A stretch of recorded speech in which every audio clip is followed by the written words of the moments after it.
Ya. Bienvenidos acá a un capítulo más.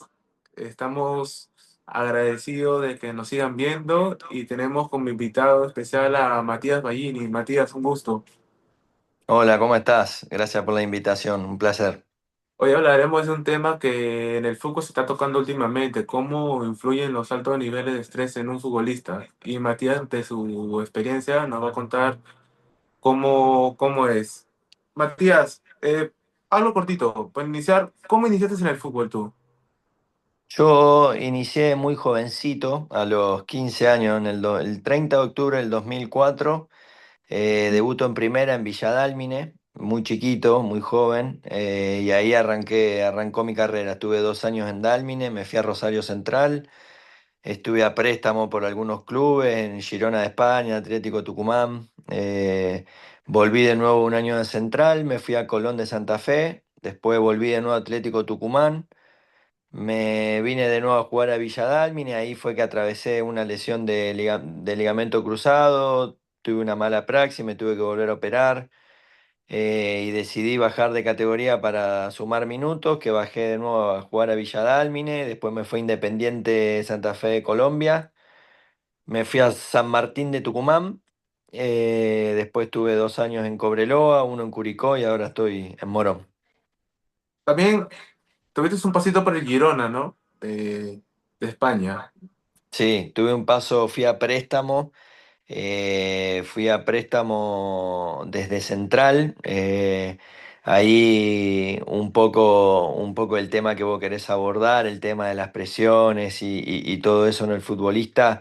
Yo había estado 6 meses en Central en el que había tenido una expulsión muy rápido. Esos 6 meses había jugado creo que solamente 2 partidos. Y esa expulsión un poco me generó con la gente muchas presiones externas que tuve que tomar la decisión de salir a sumar minutos a otro club y bueno, ahí recaí, me fui a préstamo a Girona. Ya. Matías, una pregunta. ¿En algún momento de tu carrera te tocó vivir un momento de estrés en el que sentiste que afectaba tu juego? Sí, sí. Mayormente cuando estaba empezando. Uno cuando es juvenil y empieza a tener sus primeros partidos en primera, es muy fácil confundirse y pensar que lograste lo que vos querías, por lo que tanto habías luchado en las inferiores y todas las pruebas que fuiste pasando dieron su resultado, entonces vos llegás a jugar los primeros partidos en primera y te encontrás con que las presiones externas e internas son muchas. El salir a una cancha y tal vez dar un pase para atrás y que todo Te el empieza a estadio pifiar. silbe, todo el estadio empieza a pitar o errar un pase y tener puteada, o acá en Argentina muy común, en esa época tal vez en Central estaba atravesando un mal momento, y nos esperaba la gente, nos rompían los autos, nos tiraban piedra o salíamos del partido y la propia gente nuestra nos tiraba con cosas, entonces al ser tan jovencito y para uno ser todo nuevo, internamente yo pensaba, digo, pero esto no era lo que yo creía que era ser jugador de primera, no, no, nunca me imaginé esto, pero bueno, son experiencias que uno va adquiriendo, va viviendo y después con el correr de los años te vas dando cuenta que tanto está la faceta linda como la mala, y bueno, es cuestión de saberlas atravesar. Presiones hay siempre, tanto internas como externas. Después, obviamente, hoy se trabaja mucho con el psicólogo y yo creo que todos los jugadores de fútbol hoy en día es una de las cuatro patas del futbolista, de esa mesa del futbolista. Una de las cuatro patas es lo mental y lo psicológico. Y en lo personal, ¿te ha pasado que en algún momento has jugado estresado? Sí, me ha pasado de estar en el túnel por salir a jugar un partido, o un partido decisivo, o jugar una final por un torneo, o jugar un partido para no descender de categoría. me ha tocado atravesar momentos muy malos en el que vos salías a la cancha y tenías compañeros que tal vez se escondían o no se mostraban en donde se tenían que mostrar, entonces era todo más difícil porque obviamente no fluía el fútbol. Y obviamente estresaba el salir a una cancha y que te putee todo el estadio, es estresante no solo a uno, sino al equipo, al equipo y eso a veces me ha pasado un partido que iban 10 minutos y no tenía aire y eso no era por una mala condición física, sino que era el estrés que me había nublado. Esos son los cambios físicos que notas cuando estás estresado. ¿Te ha pasado que quizás también has tenido, tus músculos se ponen duros, no puedes correr? La Como hiperventilación, el estar agitado, no encontrar el aire, el sentirte rígido, el no tener esa fluidez que decís,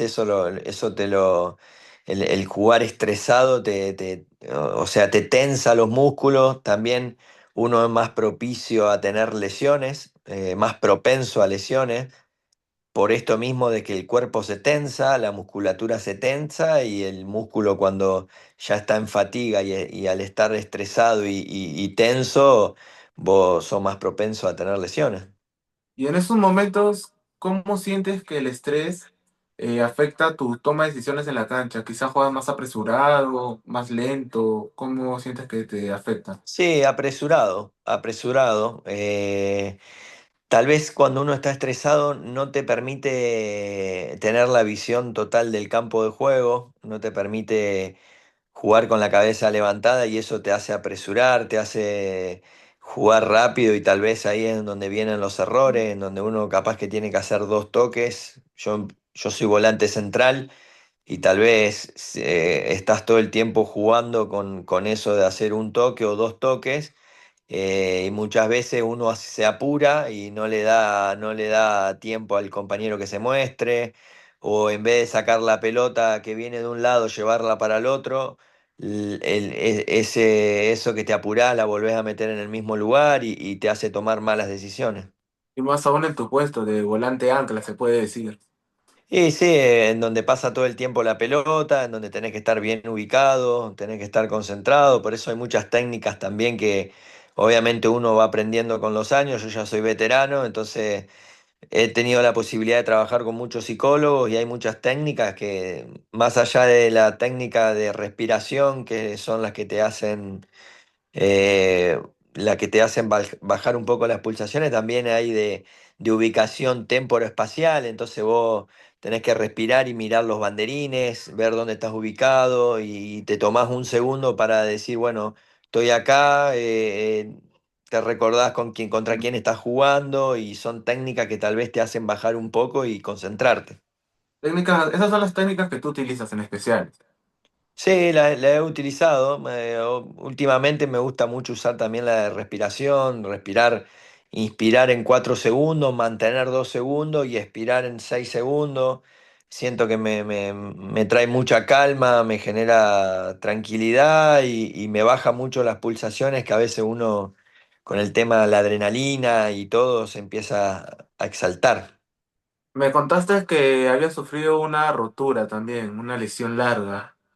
¿Cómo fue ese momento? ¿Te cargaste emocionalmente? ¿Te frustraste? Sí, mira, la primera lesión mía, yo me lastimo ligamento cruzado y había nacido mi primer sobrina, estaban todos mis familiares con mi sobrina, mi primer sobrina en Buenos Aires, y yo estaba solo en Tucumán. Y bueno, después trabajando con psicólogo, un poco fue que yo tenía mi mente en el nacimiento de mi sobrina y mi cuerpo estaba en otro lado. Entonces esa disociación de mente No y estabas cuerpo conectado. no estaba conectado, claro. Yo quería estar en el nacimiento de mi sobrina y mi cuerpo estaba en otro lado. Eh, un poquito lo trabajé por ahí. Después tuve una mala praxis, que me operan mal y a los 5 meses viajo a Buenos Aires para operarme por mi cuenta y operarme con médicos buenos, hacer una rehabilitación por mi cuenta, alejado del club, todo me lo pagué yo, todo lo banqué yo. Fue duro, fue muy duro tener esa segunda lesión porque fue un golpe durísimo. Pero bueno, tuve el apoyo también de mi pareja, de mi familia. Me apoyaron a seguir jugando, a seguir metiéndole. Y lo pude. Pasé esos días de duelo que uno tiene cuando se lastima, que son mayormente los primeros 10 días. Cuando pasé esos 10 días ya tenía toda la fuerza para recuperarme y volver a jugar.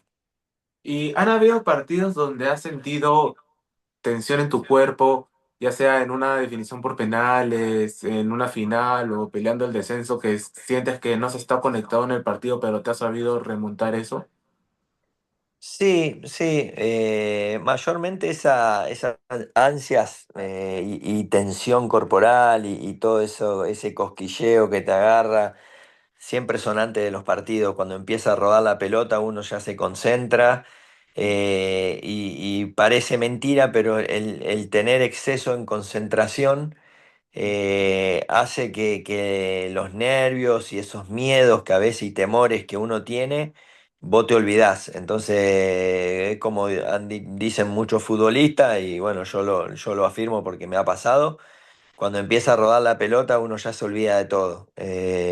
Y a mí me ha pasado que en los partidos más clave, más difíciles, más chivo que me ha tocado jugar, sí, obviamente tenía temores, miedo, ansiedad, pero una vez que ya empezaba a correr, era como que me olvido y ya la concentración esa te hace a que vos no te podés equivocar, a que tenés que estar 100% metido en lo que estás haciendo.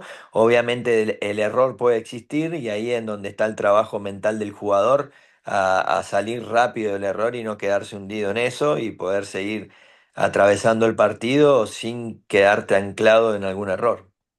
En el partido de ayer recibiste una tarjeta amarilla, ¿cierto? Sí. ¿Cómo gestionaste tus emociones después de recibir esa tarjeta para Sí, no bueno, conseguir otra amarilla? fue una tarjeta obviamente que me generó mucha bronca porque me dijo que el árbitro me amonesta por acumulación de faltas, pero eran faltas, no eran faltas ni agresivas ni de contacto, sino que eran más faltas fabricadas por el rival, cuando el rival se tira arriba de la pelota, el árbitro para bajar un poco el ritmo compra y le cobra full, entonces me empezó a cargar y obviamente en el momento me calenté un montón. Pero ya estoy grande y ya sé, digamos, hasta dónde uno tiene que hablar, hasta dónde. Obviamente es como que con esa amarilla yo ya tuve que poner un poquito un freno de mano porque en cualquier entrada fuerte te podés ir para afuera y en un partido decisivo como el que nos jugamos ayer, cuartos de final de un reducido en Argentina, dejar con un jugador menos sería letal. Entonces, un poco también en el segundo tiempo, a los 15 20 minutos me sacaron por esa misma amarilla, porque por estar en una posición de mucho roce, con un rival que tenía jugadores que son muy ofensivos, obviamente corríamos mucho riesgo. Y tú, con tu experiencia en Rosario, cuéntame un poco más sobre el primer clásico que jugaste. El primer clásico que jugué fue en el 2009, que todavía había público local y visitante. Empatamos 1-1. Hizo un gol Dieguito Braguieri y para Newell's lo hizo Schiavi. Hermoso, hermoso. La verdad que para mí fue un sueño cumplido, fue un sueño el salir a la cancha, el marco, el recibimiento de la gente. Como te digo, también el que esté el público visitante era otro condimento. Y ese partido terminamos los dos equipos con 9 jugadores. Yo fui una de las figuras, así que lo recuerdo muy lindo porque tuve un gran accionar y eso está bueno, ¿viste? Está bueno recordar el primer clásico, más allá de que fue un empate, todo el marco y recordarlo lindo porque como te digo, para mí fue como cumplir un sueño. Y en tu experiencia en Girona, en Europa, ¿qué tal es el fútbol europeo? Y mirá, el fútbol europeo yo fui en el 2012 y me encontré con algo totalmente nuevo. En ese año nosotros en Argentina no salíamos, el 5 no se metía entre los centrales y no recibía nunca el pase del arquero, era imposible, y cuando fui a Europa eso era normal, entonces a mí me costó mucho adaptarme, fui de muy jovencito, creo que tenía 22 años, y era la primera vez que me iba tan lejos del país, de mi familia, el arraigo se siente mucho más, pero bueno, era también era otro sueño mío irme a Europa y lo encaré con la mejor, me fui adaptando, le metí la mejor, entrené, me pude adaptar a la manera de jugar que tienen ellos, aprendí un montón porque...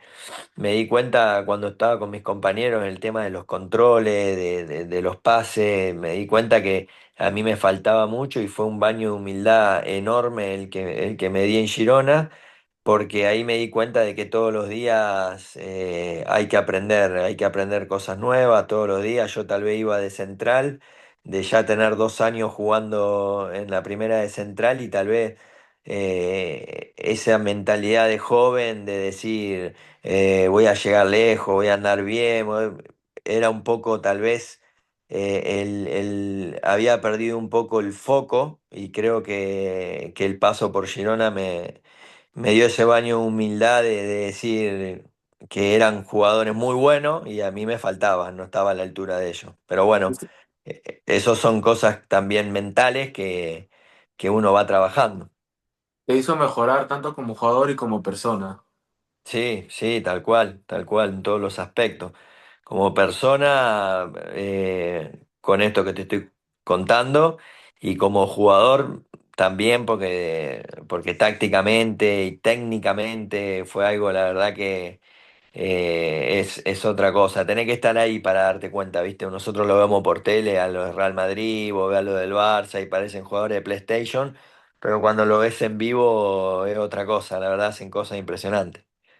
Y en algún momento de tu carrera, o cuando empezaste al fútbol, eso, la fama, te hizo tomar malas decisiones, no entrenarte bien en ciertos momentos. No, no, vos sabés que yo siempre fui un trabajador del fútbol. Siempre desde que yo te dije que debuté a los 15 años, yo ya a la tarde antes de debutar, yo cuando estaba en las inferiores de Villa Dálmine, yo jugaba un domingo y yo me he perdido, no iba a los cumpleaños de 15, yo no salía de joda, me alimentaba bien, los viernes ya me armaba mi bolsito porque el domingo jugaba, yo tenía bien en claro que quería ser jugador de fútbol desde el día uno, entonces fui muy profesional siempre. Y a lo largo de mi carrera fue siempre igual, siempre entrené doble turno, siempre me alimenté bien, siempre prioricé el descanso, nunca hice nada fuera de lo que hace un deportista y creo que bueno, hoy voy a cumplir 37 años y creo que todavía estoy en competencia gracias a esos años de cuidado. Y en algún momento en tu larga trayectoria como futbolista, ¿te ha tocado uno de esos jugadores que recién está empezando y como que lo elevan un poquito la prensa, eso, y has notado que haya un entrenamiento mal dormido, así, y sientes que no está poniendo su 100% porque ya supuestamente es una estrella?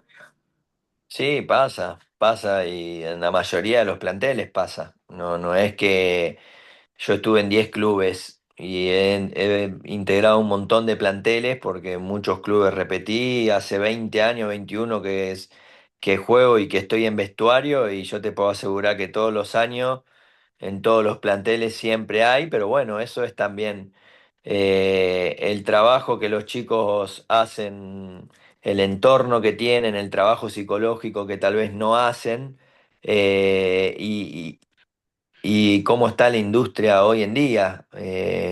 Hoy los tiempos cambiaron. A nosotros, a mí cuando me tocó arrancar en el fútbol, no te lo permitían los más grandes.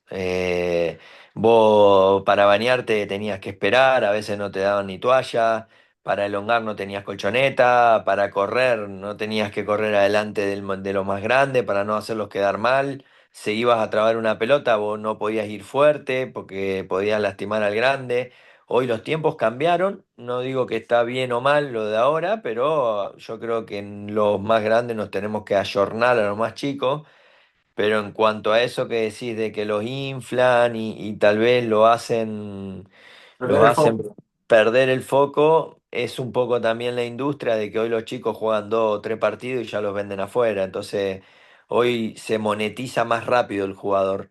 Hace 20 años atrás vos tenías que jugar 3 torneos bien para ser vendido a Europa o para irte a Europa. Tenías que al menos jugar 3 torneos. Tenías que tener 70 partidos en primera. Hoy hay chicos que se van y no juegan, no debutan en primera y ya se fueron a jugar a Europa. Entonces, es un poco eso. Las redes sociales cambiaron todo. La inteligencia artificial, los videos, ha cambiado todo. Entonces, creo que va por ahí también. Y tú, como uno de los capitanes del equipo actualmente, el Morón, ¿cómo manejas situaciones complicadas durante y después del partido?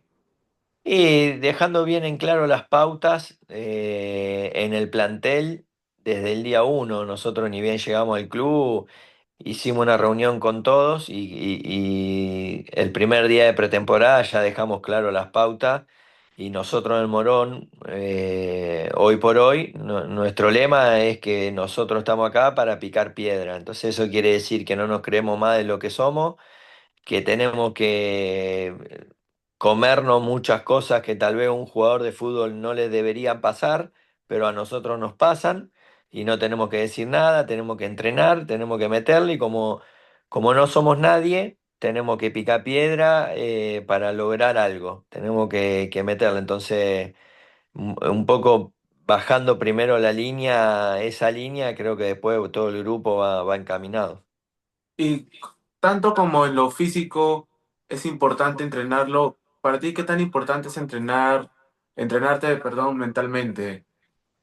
Para mí es un 80%. La cabeza, me di cuenta más de grande esto, que la cabeza es un 80%. La cabeza, el cuerpo va, el cuerpo obviamente te tenés que cuidar, alimentar bien, entrenar, pero si vos la cabeza no la tenés bien, por más que esté entrenado, el cuerpo no funciona. Volvemos un poquito a lo que dijimos hoy. Vos te podés lastimar, te podés lesionar, por más que estés bien entrenado, si estás mal de la cabeza te pueden pasar cosas y creo que hoy en día con todo esto que venimos hablando de las redes sociales, de las presiones externas, de las internas, esa misma presión que el jugador sabe que hoy puede irse a Europa sin siquiera jugar, le es mucho más fácil, también le termina generando una presión al jugador que se quiere ir afuera. Entonces, todo eso yo creo que lo tienen que trabajar y es indispensable. ¿Y qué tan importante es la comunicación en el vestuario para los futbolistas? En el vestuario y en la cancha es importantísimo. En cuanto mejor sea la comunicación, más lejos podés llegar, tanto cuando hay que reprender algo o cuando hay que felicitar algo. La comunicación se da siempre también que el receptor quiera escucharte y quiera entender y prestarte atención, porque muchas veces hay líderes o hay capitanes o hay personas jugadores que toman la palabra en los vestuarios, que tal vez no le llegan a todos los jugadores, y entonces es ahí en donde siempre el mismo grupo termina decantando un líder, y es a ese líder a quien escuchan, independientemente si tiene o no la cinta de capitán. Y creo que esas son las cosas que tal vez los más grandes necesitan y deben saber manejar. A ver quién es la persona que el grupo escucha para que pueda transmitir el mensaje. ¿Y qué consejo le darías a un futbolista que recién está empezando, un chico que recién está debutando en el fútbol? Que tenga disciplina, que no llega el que más talento tiene, no llega más lejos, sino el que tiene disciplina. Que tomen esta carrera como un trabajo y cuando la cabeza le diga que no tiene ganas de ir a un gimnasio, no tiene ganas de no alimentarse bien o de no descansar, que ahí la disciplina se sobreponga y sepa que tiene que trabajar la cabeza, que tiene que trabajar el cuerpo, que tiene que alimentarse bien, descansar. Yo creo que la palabra clave es la disciplina. Cuando un jugador es disciplinado, creo que tiene grandes chances de llegar lejos. Matías, muchas gracias por tu tiempo, por compartir en esta entrevista tu experiencia, tu perspectiva en el fútbol y sobre todo este tema que es el estrés en el futbolista. Bueno, Benja, muchas gracias. Sí, la verdad que es lindo hablar de fútbol y bueno, poder transmitir algunas vivencias que he tenido, así que encantado de poder hablar con vos. Esto fue un nuevo capítulo y esperemos vernos nuevamente. Adiós.